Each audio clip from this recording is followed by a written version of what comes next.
Well, what we're going to talk about next is we're not going to go into deep dives on these lists, but there is cool stuff that happens across the tournament where people bring stuff um, basically to try it out.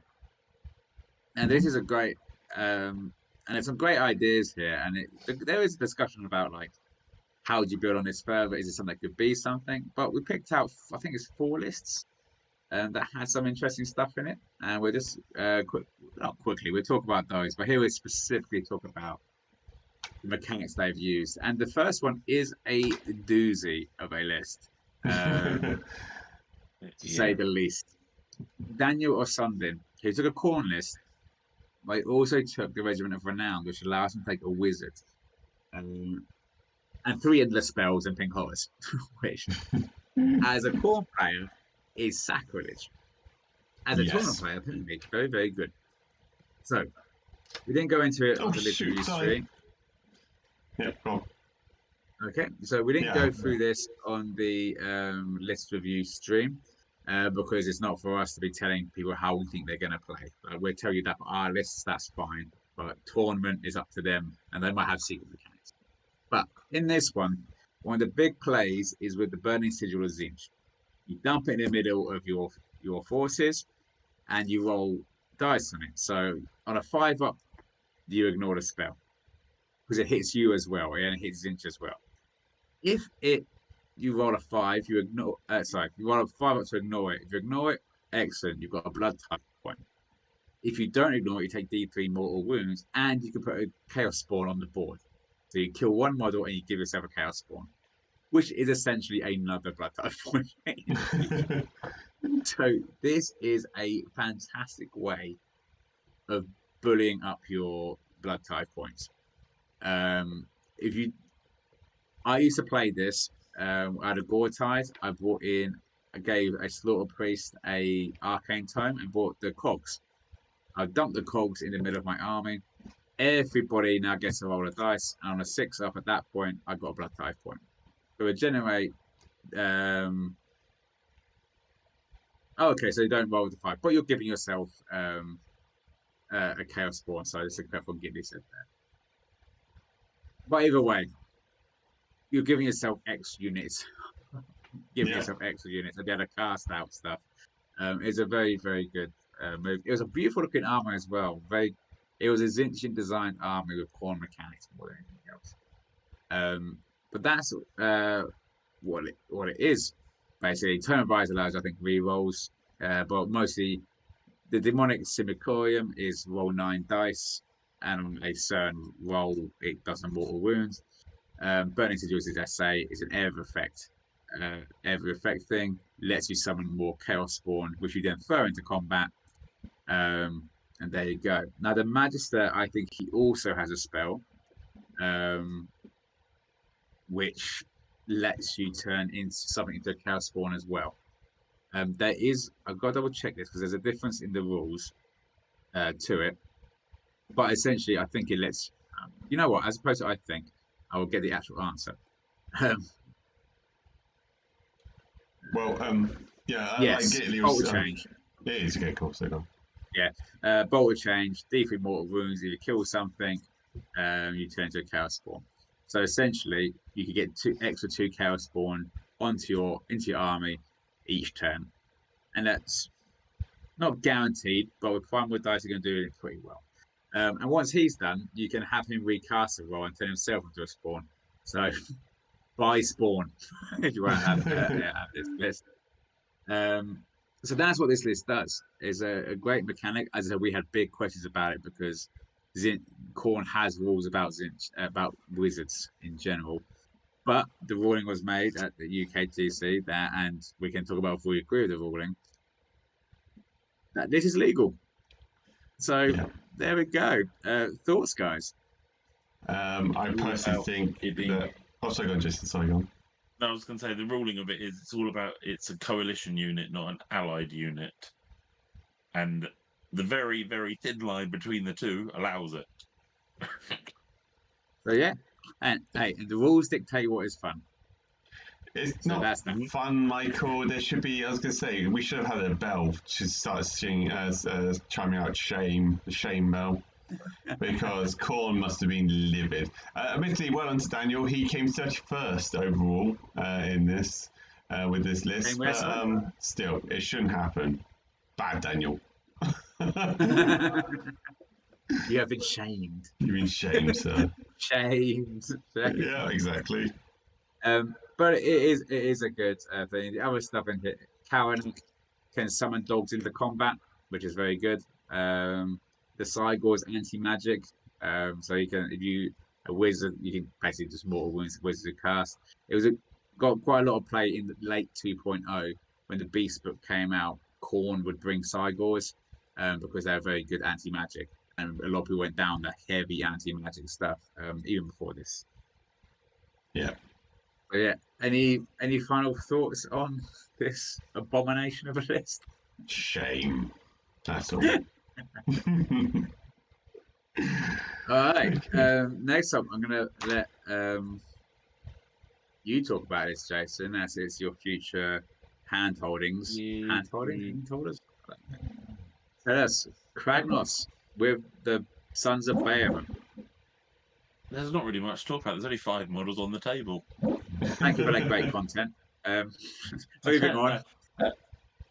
Kragnos, I don't know how he would affect it. It's really good in the sense that he gives the other giants 3d6 charge. That in itself is really good. You can get your giants pretty much into any army at the beginning of the fight. I mean, that gives them a 28 inch threat range from Mega Gargant. Which is I love it, but also he's also 720 odd points. That's right. So it means you're only going to get 2 other Mega Gargants in there, and then he's got 2 Man Crushers, two Smally, 2 Gargants, not Mega Gargants. Yeah. I love the idea of having him in the list. I just feel like, okay, Giants never has a lot of models on the board, but that's 5 models. And 2 of them are small dudes that die quite easily. So, I'm not exactly sure. I like it, and also I don't like it because of it's. I need to play with it. I need to see what goes on. It's not how I would run it. I'm saying 5 models isn't a lot. I'm actually going to be running an army, if all goes to plan, with 4 models. But I'm going to be taking 4 Mega Gargants, so... We're getting down to that 1 model list. Yeah, you just have a Khorne Dragon. That's just it. That's what you need. Go on, Michael. Oh, yeah. I was going to say, for Matty Goldsborough, we all know him. He's a very decent player and everything. I think he took this list just for a laugh of it. He came 57th, I believe it was, overall. So it was not anywhere remotely close to where he normally sits, considering he's BTP ranking of 41. So I honestly think he probably achieved what he wanted to do this year and wasn't running for the glory of gold. And as you can see, the results say enough. It's a great idea having Kragnos in, but considering Kragnos is 1.5 big giants, it's not enough. It's too much. It's too much. And I put down Kragnos in a Gits list, with very little effort. So he's all right, but I wouldn't put him into an army like this. I'll take the extra Gargant, definitely. I will. I think Matt, as Gilly said, Matt was ill on day 2. I will probably fall away from you both because I think this is a great list. I think as someone who likes to play on primary, the idea of I rush up. So Kragnos, Kraken, they're going to on average they make their charges an 8-inch charge they have to make 3d6. That's average. If you lock someone into their combat ability, you have 60 wounds on a 4-up and 16 wounds on a 2-up. You don't get a hold of objectives until you kill all of this, and then you can play the game. I think that has a lot of value. As someone how I played Flayed with Khorne. Like, you want to get through, cool. Kill 30 Blood Warriors, kill 12 Blood Crushers, and then you can hold a second objective. I think there's a lot of Value, I think. The issue with the Suns is 35 wounds on a 4-up save isn't impossible for a lot of armies. But that first round, they're killing all your screens. And now your big stuff's in play. So I really do like this list. I don't know. I don't play Suns of Boma. I just think that is a hell of a statement to make in round one. There's a lot of armies who. Sorry. Yeah, no, I'll probably have to revert on what I just said then, because if Matt didn't play on day 2, that would be he essentially lost his 3rd game on the first day and everything, and then he just didn't. He auto lost on the following 2 days. So with that in mind, perhaps he was running for gold on this one, and just unfortunately, life got the best of him. Looking at the scores, he played game 4. He got 9 points for that, so it'd have been 11-9. Oh, so just game 5, it was 0. It was 0. Oh, perhaps he tried and then just had to leave. Fair enough. Game 5 would have been an interesting list. It would have been Giants versus Giants. Oh, really? Okay. Wow, fair enough. So like, look, we're all subject to the draw, basically. Yeah. That's just how it goes. But no, I think this is a good list. I don't know enough about the Orc Gargants to know who is the better choice here. Is it Kraken at your War Stomp or King Broad to put in there? But I imagine Matthew knows that choice definitely better than I do. But no, okay. I do like to play this way. So he didn't play game 4. Russ played. Yeah, he was next to me when he was playing that, so that'd be what it was. Fair enough. Yeah. Okay, so me and Gilly were close to each other, just for either side of that one. So any last thoughts on this one? Nothing for me, really. Jason. No, nothing really for me. No. Cool. So the next one is just a quick one. I think a lot of us have been wondering where the Lumin go after losing Helon, or at least losing their mortal wounds on Helon, or no, the double shooting so. I think we're in a ballista arms race because there was another Lumin with 3 ballistas, and this one's got 4 ballistas. So they're good. 3 attacks, 2s, 3s, -2 D3. 3 straight 3 as a monster. There's a lot of damage coming out of these things, but it is interesting. Oh, and a 36-inch range, so no one's hiding from these guys. It is because that is like it's just an arms race, I think, at the moment. I don't know a lot about Lumin. I like the light of Eltharion. I have made lists with him in it, though I was trying to get him, Gotrek, and some other stuff into a Lumineth list, just so I could have a lot of Old World in one list. I was going to get in. That was a scummy list. Where's that was like you don't get to kill anything with mine. So I think the goal here is basically Stone Guard are very, very good. I think if they're defending an objective, they're on the 4th ward. Wardens are screens. Dawnwine's got a lot of movement. You've got the Spirit of the Mountain and Alphinaur. So there's a fight list. They sit at the back, I think. They shoot into you while you try and fight everything in the middle, which is 2 Spirits of the Mountain, Stone Guard, and I imagine the Wardens are just screening out the back. So that's how I think this works. The fact they've got no enemy units within 6 inches of the center of the battlefield suggests to me that that's where they're fighting because they think they can clear you out. And worsening the rent characteristic would suggest that there is fighting going on. So that is, I would imagine, what it is. Bliss at the back, you fight all that stuff while I shoot you over the top. When I played a lot of Zinj, I used to call this throwing dog poo over a garden fence. It's like, you can't get me, but I can fucking throw this at you. Paul, sorry I interrupted. No. You said it right. By the way, Jack came 5th with this LOL list. Okay. But yeah, the Metrica adjustment on the rules, I think, really kind of just reinforced that Stone Guard and Spirit of the Mountains are a great way to go. And like you said, then the balisters getting thrown into there, essentially a bit very similar to the whole the shark mentality at the moment. Light Arthurian is a man on his own, so he can, he's very capable of doing what he needs to do.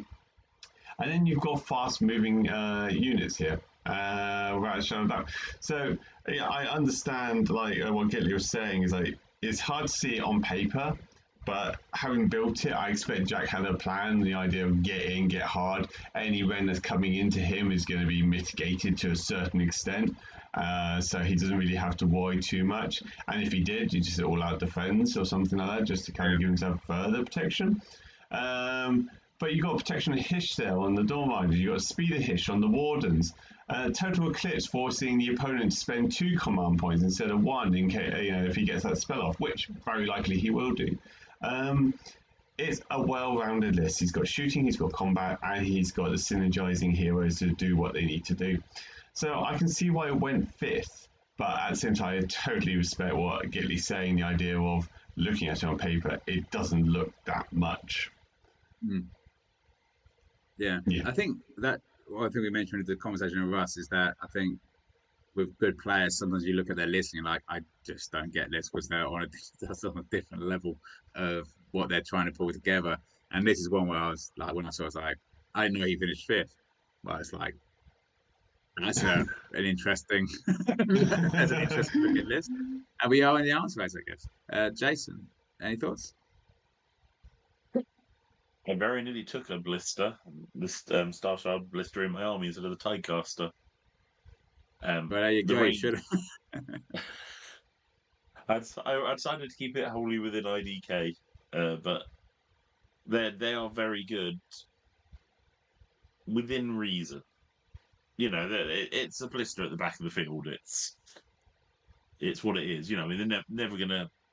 Well, from what I know of them, one of them is never going to do too crazy, but 4 of them, they could lift units if they even semi get halfway decent. Yeah. I think it's a very interesting list, and I do think it's good. Well, obviously it worked well. 4-on-1 he went. Yeah, I just don't know. Yeah. It's a weird list. Let's put it that way. It's a weird list. Yeah. It's a weird looking list. I think that's what its beauty is, though. I think, the blisters, 3 attacks. So 2s and 3s, you're expecting 2 to go through. And that's D3 or 6 straight away. If you're shooting a monster. And you're able to pick out stuff with 36. It's a really interesting list.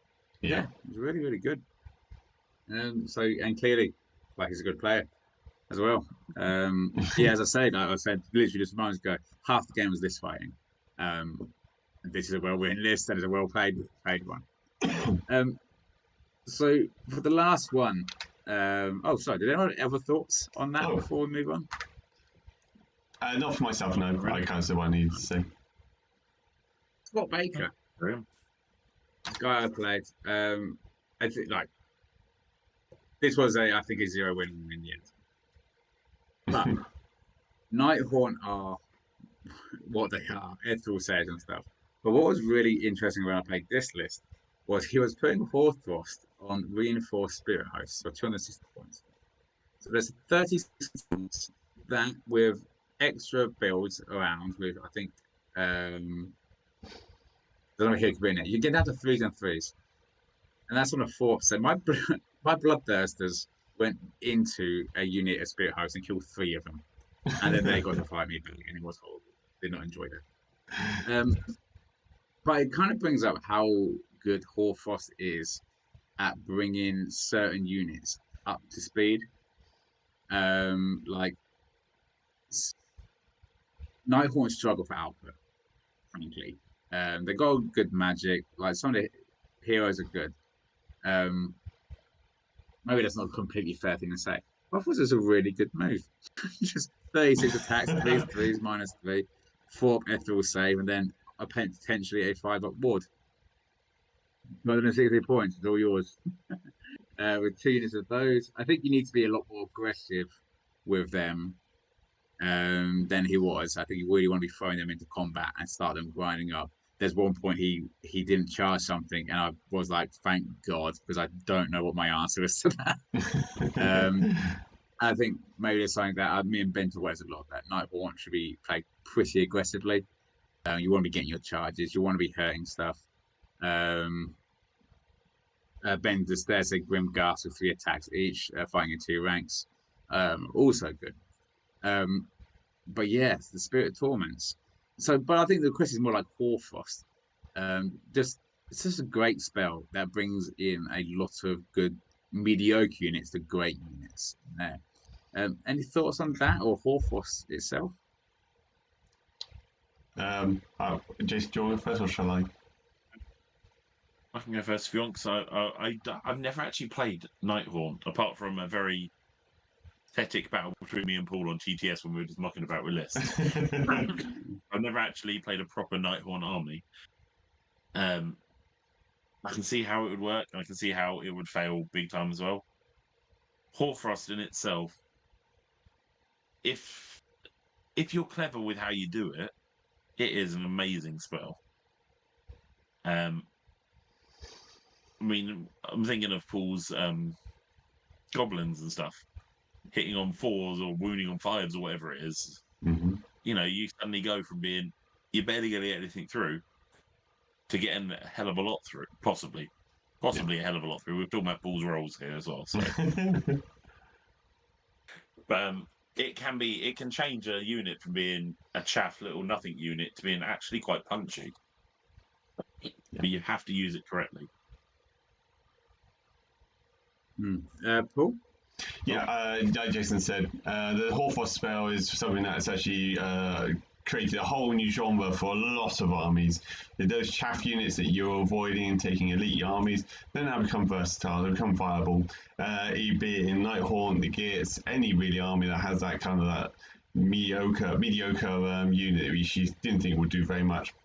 When they have those attacks perhaps hitting on 2s or wounding on 2s, Ren 3 maybe, Ren 2 even. You know, it's not to be snubbed at. It adds a whole new level to those units. So I think Hoarfrost is a fantastic spell. They did right in my opinion, on that one.